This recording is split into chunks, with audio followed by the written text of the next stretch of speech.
Evangelho de Lucas, capítulo 15, versículos 1 e 2.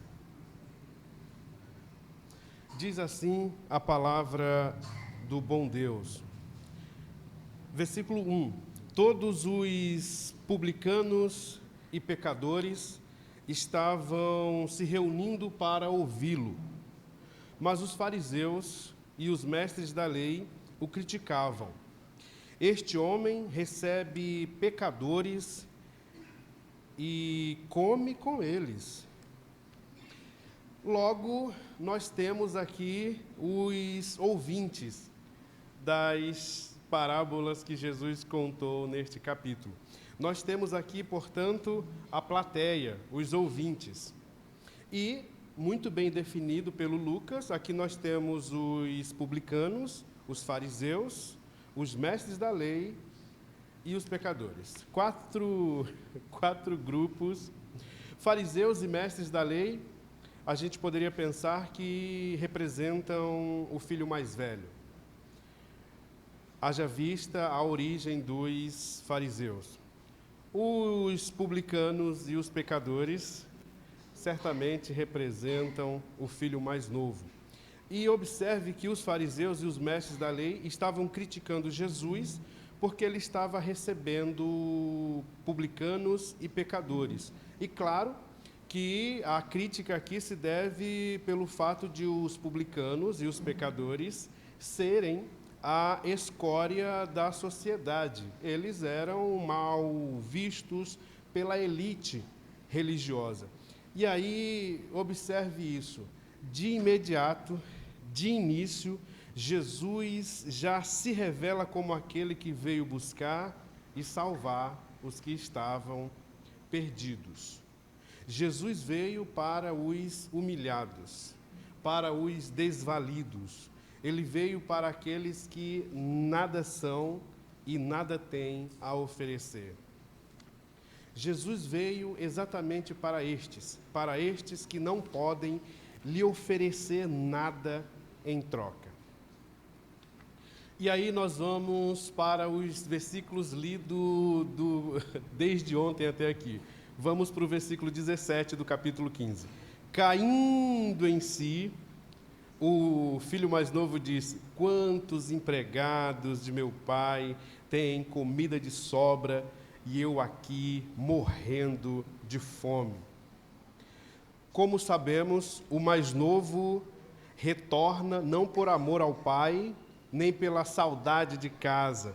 Ele volta por causa da fome, ele volta por aquilo que o pai pode lhe oferecer. Se esse retorno teve como motivo o que o pai poderia oferecer para esse menino, logo ele voltou por interesse. Mas observe que a fome fez o menino refletir sobre os empregados de seu pai. E aqui está a base para o nosso pensamento hoje.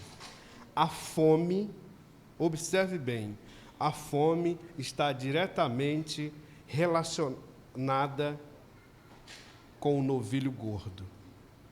Ou pode inverter. O novilho gordo está diretamente ligado com a fome. O versículo 28. O filho mais velho encheu-se de ira e não quis entrar. Então seu pai saiu e insistiu com ele. Mas ele respondeu: olha, todos esses anos tenho trabalhado como um escravo a teu serviço e nunca desobedeci às tuas ordens. Mas tu nunca me deste nenhum cabrito para eu festejar com os meus amigos. Mas quando volta para casa, esse seu filho, que esbanjou os teus bens com as mulheres da vida, matas o novilho gordo para ele. E aqui entra, claro, você já percebeu, a quarta personagem da nossa parábola, que é o novilho gordo. Observe, o mais velho se revela um mentiroso, porque na condição que ele estava de representar Israel, Israel tinha desobedecido a Deus incontáveis vezes. O versículo 30, matas o novilho gordo. E aí veja, não é um novilho gordo, ou seja, não é qualquer novilho. É o novilho especial, o artigo definido no singular, o novilho gordo, o novilho especial. Este novilho é aquele novilho que o pai, que o fazendeiro trata, cuida para oferecê-lo em uma ocasião especial. Os pais de meninas sabem muito melhor isso do que eu. Os pais de meninas, quando estas casam, eles tentam oferecer o seu melhor, não é isso? Preparam a festa, pois é. É disso que estamos falando, de um animal que será oferecido numa data especial, numa comemoração especial, num evento especial. E aí veja, o novilho é o novilho especial que estava à disposição do pai para uma festa, para uma ocasião especial, notável. Mas quando isso faz a gente pensar, não é, que se esse novilho gordo é o novilho cevado que estava à espera da data especial, isso nos faz pensar, claro, em Gálatas 4, 4 a 5, que diz assim: mas quando chegou a plenitude do tempo, Deus enviou o seu Filho, nascido de mulher, nascido debaixo da lei, a fim de redimir os que estavam sob a lei, para que recebêssemos a adoção de filhos. Veja, o nosso Messias veio no tempo perfeito. Deus preparou o tempo exato, adequado, perfeito. Plenitude de tempo é isso. Jesus veio na época, no tempo perfeito, porque ele estava aguardando, assim como o novilho estava aguardando a ocasião, a data festiva, memorável. E aí você lembra que o filho mais novo veio pela fome. E parece que o mais velho se ira porque ele queria o novilho só para ele. Então um filho voltou por interesse e o outro por interesse ficou. Isso, claro, representa muito bem o Israel físico. Os judeus não dividem o seu Messias, tanto é que ainda estão esperando um exclusivo. Ter um Messias que salve o mundo inteiro é inadmissível para um judeu. Assim como era inadmissível para o filho mais velho a ideia de que o pai ofereceu um novilho para um único filho, não é? Isso é inadmissível e é isso que causa a ira do filho mais velho. E aqui a gente percebe de imediato, que Jesus desagrada os religiosos. Você percebe que a crítica a Jesus é exatamente em relação a isso, a esta aceitação, a esta acessibilidade que o próprio Jesus se permite para que tanto o judeu quanto o gentil desfrute dele, aproveite, use-o e tenha os benefícios que ele oferece para os dois públicos. E isso afeta os religiosos. E aí, claro, os religiosos são as pessoas que menos se identificam com Jesus até hoje. Volte um pouco para o 22, capítulo 15, versículo 22 até o 24. Mas o pai disse aos seus servos: depressa, tragam a melhor roupa e vistam nele. Coloquem um anel em seu dedo e calçado em seus pés. Tragam o novilho gordo e matem-no. Vamos fazer uma festa e comemorar. Pois este meu filho estava morto e voltou à vida. Estava perdido e foi achado. E começaram a festejar. O filho mais velho se ira porque, quando o pai aceita o mais novo de volta, ele passa a ter os mesmos direitos a tudo o que o pai tem. E aí, claro, se a gente pudesse fazer uma aplicação já, a gente diria que a salvação não está reservada apenas para os judeus, claro. O pai aceita aqueles que estavam longe. Naquela época, diz Paulo, vocês estavam sem Cristo, separados da comunidade de Israel, sendo estrangeiros quanto às alianças da promessa, sem esperança e sem Deus no mundo. Mas agora, em Cristo Jesus, vocês que antes estavam longe, foram aproximados mediante o sangue de Cristo. O filho, aí volte o versículo 28, o filho mais velho encheu-se de ira e não quis entrar. Então, seu pai saiu e insistiu com ele. Claro, não querer entrar é negar Jesus. Esta é a atitude das pessoas que não entenderam o chamado do Evangelho. Elas o negam. Pense no pai, pensemos no pai. Como fica o coração de um pai tão gracioso? Ele ama e aceita, oferece o novilho e a festa, ou seja, prepara todo o ambiente e o filho mais velho nega. Traga isso para a sua vida. Deus preparou todo o ambiente. Claro, Ele é um Deus cuidadoso, cuidou de todos os detalhes, com perfeição, inclusive o texto de Gálatas diz isso. Preparou tudo. E aí, hora ou outra, a gente encontra filhos mais velhos por aí. Outrora nós éramos exatamente esse filho mais velho. Nós demos muito trabalho para o nosso Senhor. O versículo 23. Tragam o novilho gordo e matem-no. Vamos fazer uma festa e comemorar. Bom, a sentença aqui é clara. O novilho gordo tem que morrer. E aí, claro, a gente já fica pensando, por que esse novilho tem que morrer? Bom, é porque somente com a sua morte, somente com a morte do novilho gordo, o pai pôde aproximar o filho mais novo do filho mais velho. Então, veja, o novilho teve que morrer para aproximar judeus e gentios. O novilho teve que morrer para que os irmãos pudessem ter paz. Ele teve que morrer para que os gentios e os judeus tivessem paz. Portanto, sem a morte do novilho gordo, nem os judeus, nem os gentios tinham paz uns com os outros. Mas, especialmente, sem a morte do novilho, os dois povos não tinham paz com Deus. E aí a gente lembra com alegria divinal de Romanos 5:1.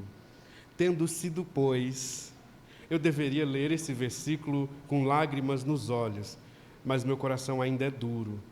Eu estou lendo, tendo sido, pois, justificados pela fé, temos paz com Deus, por nosso Senhor Jesus Cristo. Isso aqui deveria dar oxigênio para a minha alma. Que belo, que bom saber que em Cristo nós somos justificados, nós somos aproximados. E esta é a ideia. Este é definitivamente o papel do novilho gordo. Promover a paz entre judeu e gentil e, sobretudo, promover a paz entre Deus e os homens. E aí, claro, o novilho está sendo cevado, preparado, alimentado, é verdade. Qual é a culpa desse novilho por essa família disfuncional? Nenhuma. Nenhuma. O novilho não tem culpa nenhuma. E esta é a ideia. o responsável pela paz entre os judeus e os gentios, entre os judeus, gentios e Deus, deve ser um inocente. E aqui entra o nosso Messias, o inocente. Tanto o filho mais novo quanto o filho mais velho tinham pecados, claro. Um foi embora porque não amava o pai e nem a família. O mais velho ficou por interesse. E aí a gente começa a pensar no seguinte: quando nós pecamos contra Deus. E isso precisa ser compreendido da forma exata, da forma correta, da forma verdadeira. O Davi entendeu isso quando escreveu o Salmo 51:4, dizendo o seguinte: contra ti, só contra ti, pequei e fiz o que tu reprovas, de modo que justa é a tua sentença e tens razão em condenar-me. Então, por favor, pensemos um pouco. Fazer julgamento condenatório contra alguém é pecado, correto? É pecado. Mas, por favor, pensemos que é um pecado contra o nosso Pai, é um pecado contra Deus. Antes de ferir a criação, antes de ferir a criatura, você feriu quem a criou. Então, o pecado é contra Deus. E aí, esta compreensão nos leva para um outro degrau, que é o seguinte: pecar contra Deus é fazer uma dívida com Deus. Uma dívida com Deus só está paga quando o próprio Deus paga. Um homem não pode fazer uma dívida com Deus e ele mesmo pagar, porque o homem não é inocente. Um homem não pode estar em paz com um Deus que é todo santo, baseado naquilo que o homem pode oferecer para Deus. Recentemente, eu reli um livro chamado Um Estranho à Mesa do Jantar. O título também é estranho, não é? Um estranho à mesa do jantar, mas o autor, sujeito gente boa, escreveu bem. E ele diz uma verdade que a gente já sabe, mas que hora ou outra a gente precisa entrar em contato novamente. Que ele diz assim: Deus é Deus. O Criador é maior que a criação. Por isso, quando o Criador assume o preço do pecado para si, ao invés daqueles que criou, isso satisfaz a sua justiça perfeita. O pecado é uma dívida com Deus, fato. Uma dívida que só estará paga quando o próprio Deus assumir esta dívida. Porque você é incapaz de pagar. Porque você não é inocente. Diante desta verdade, a gente vai para 2 Coríntios 5:21, alegres, respirando justificação, respirando reconciliação, ao lermos a seguinte sentença: Deus tornou pecado por nós aquele que não tinha pecado, para que nele nos tornássemos justiça de Deus. Só estará paga a sua dívida quando o próprio Deus assumi-la para si. E, portanto, depois que ele assumiu, aí sim você estará livre de qualquer dívida com Deus. Antes disso, não terá. Então veja, a dívida do pecado é tão grande que somente o próprio Deus pode pagar. O inocente toma o nosso lugar e paga a nossa dívida. Se o novilho gordo trouxe a paz para aquela casa, Jesus trouxe e selou a paz entre os homens e Deus, indo à cruz e assumindo toda a nossa dívida. 2 Coríntios 5,19 diz, ou seja, que Deus em Cristo estava reconciliando consigo o mundo, judeu e gentil, não lançando em conta os pecados dos homens, e nos confiou a mensagem da reconciliação. E aí, claro, Efésios 2,14 vem ao nosso coração e diz, pois ele é a nossa paz, o qual de ambos fez um e destruiu a barreira, o muro de inimizade. Este é o objetivo da morte do novilho gordo. Este é o objetivo da morte de um inocente. E este foi o objetivo da morte do nosso Messias. Destruir a barreira que separava judeus e gentios. E, sobretudo, destruir a barreira que separava o homem de Deus. Portanto, ele é a nossa paz. E, claro, na cruz, quando Cristo disse, está consumado, é isso. Está pago. E aí, de novo, disse isso ontem, ou talvez hoje de manhã, grave isso na sua alma. Todos que estão em Cristo não devem mais nada. Se você está em Cristo, não tem mais dívida. Se você está em Cristo, você está em paz com Deus. Se você está em Cristo, não há nenhuma condenação, pois, para os que estão em Cristo Jesus. Romanos 8:1 nos diz isso. E aí tem um autor que eu gosto muito, que é Matthew Henry, que ele diz assim, que paz podem ter aqueles que não têm paz com Deus? Que paz podem ter aqueles que não usaram, não usufruíram? Que paz tem aqueles que não participaram da festa que o Pai promoveu, matando o novilho gordo? Que paz podem ter aqueles que não desfrutaram do benefício da cruz, quando o Deus, Criador de todo o universo, matou o seu único filho na cruz? Que paz podem ter estas pessoas? E aí, irmãos, eu sei que o tempo urge, né? Está acabando, mas, por favor, ontem e hoje, nós estamos aprendendo graciosamente, por graça, Deus é bondoso, nós estamos aprendendo sobre as atitudes desses dois filhos.